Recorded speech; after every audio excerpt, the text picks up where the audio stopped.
Today I want to talk about one of the hidden blocks that stops people from ending their emotional eating. So, context first. A quick theory of emotional eating is you have an unmet need that you need to meet.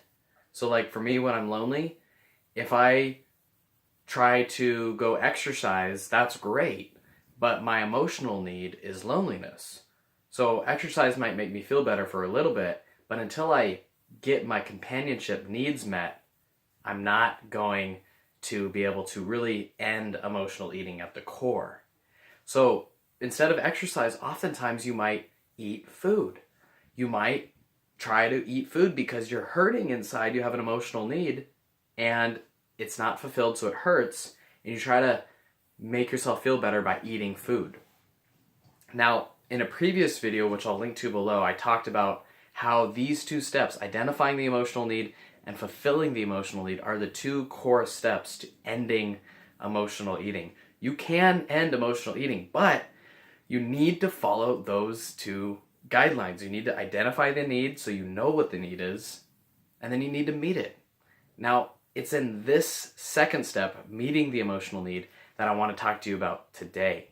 So, the hidden block is that your expression of the emotional need might be tainted by kind of a subconscious block. So, a subconscious block on this is something like a rule about anger.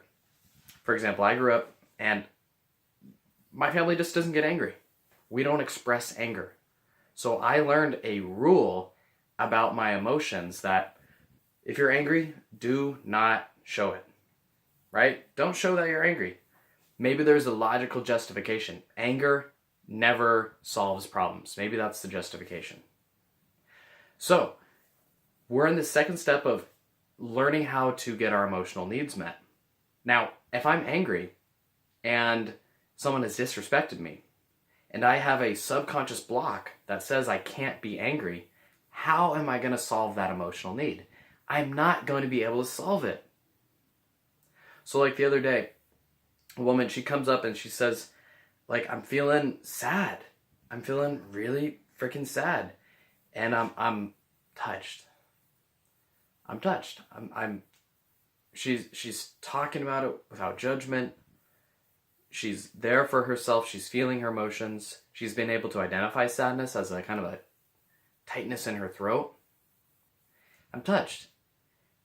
And then she says something that's very interesting. She says, but I need to keep to myself. She says, I don't want to burden my husband with my feelings of sadness. She says, I got to keep it to myself. And that is a subconscious block that prevents her from expressing or getting her emotional need met. She has an emotional need right in that there, let's say, to connect and share her feelings. And she has a subconscious block, a rule that says don't share your feelings. So I made up a list of emotional rules that people make. Let me know if you can identify with any of them. Other people's emotions are more important. So if someone else is talking, they're more important than you. Don't show when you're hurt. This is my big one. I never let people know that I'm hurt. Well, I'm getting better at it, but, hide anger. Keep emotions to yourself. Or sometimes you do run into people, pretty common, use anger for attention. Like make a fit, complain. Ignore your feelings. Your feelings aren't to be trusted, ignore them. And then even be happy when you're not. Put a smile on when you're not happy. So if you have these rules about emotions, these rules are subconscious too. They are implanted in the subconscious brain. So part of ending emotional eating, first, it's kind of there are a few steps. You can definitely do it. But first, you got to identify the emotion. We've gone over that in a different video. That's its own topic. That is a worthy topic. It is hard to identify your emotions. A lot of people struggle with it. You can learn how to do it. If you do know how to identify your emotions and you understand what you're feeling, then you need to get that need met. So you need to basically ask for help, or you need to regulate your emotion. But these subconscious blocks get in the way. If you're feeling sad and you have a subconscious belief that you need to be happy, or that you need to hide it from yourself, if you have a subconscious belief that your sadness is not important, then you're not going to reach out for help. You're not going to get that emotional need met.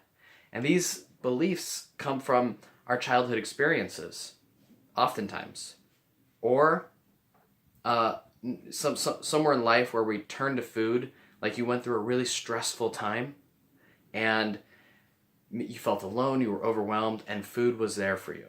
So you could have developed this attachment, this belief pattern to food through a traumatic event or through childhood.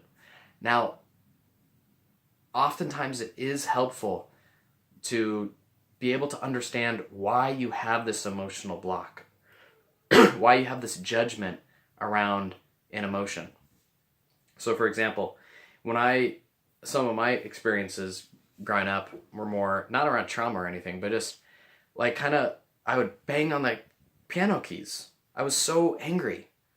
And the anger, my parents would ignore it. And so that anger then, it didn't, like I learned that, if I express anger, I don't get attention. So expressing anger is dangerous. I should not express anger. That's a rule. Other people have rules where they need attention, and so they complain, they gravitate. And so instead of dealing with their emotions themselves, they blame other people. And that also is an emotional rule. So these emotional rules, you gotta identify them. Basically, is there anything wrong with asking for help? Is it wrong to express anger? Is it wrong to express sadness? Is it wrong to express fear? What comes up for you when you think about expressing these? Is there any danger involved with expressing these? Because these are judgments. Now, I'm not saying you need to express your anger, because oftentimes you might think, oh, wow, he says express my anger. That means I should yell at my husband. No. You don't want to do that either. But there's a middle ground. You don't need to keep all your emotions bottled up inside, and you don't need to just release them on other people. But there is a middle ground that you need to take if you want to end emotional eating. These are mandatory steps. There is no ending emotional eating. If you're serious about ending emotional eating and returning to your body trust, maybe losing a little bit of weight, but not, and taking care of yourself, building your confidence, returning to food normalcy and building confidence with food, you need to end emotional eating. You need to take that middle ground where you aren't repressing or denying your emotions or acting out on them. So when you think about expressing your emotions, identify any sort of judgments that come up. These judgments will sabotage you from expressing your emotions and getting your needs met. They can be hard to spot, but you can find them. So I'm going to wrap up today's video. I'm going to recap it real quick. I know it's been kind of a all over the place video. You got to identify the emotion. You got to know what you're feeling. Sadness, rage, anger, fear, shame. You got to know it. If you're not sure, you got to know it. After that, you got to feel it in your body. I haven't talked about that step as much, but you got to feel it in your body. You got to then somehow get the need met. You got to regulate it. You got to either talk to someone about it. You can't keep it bottled up inside you. And you got to remove the blocks that that keep your emotions bottled up inside you. You got to remove those blocks. And then after you remove those blocks, you got to release the emotion through regulation, like exercise, and ultimately getting the emotional need met, which oftentimes does involve being a little bit more assertive does mean speaking up courageously, tapping into your power. So that's all for today. Peace.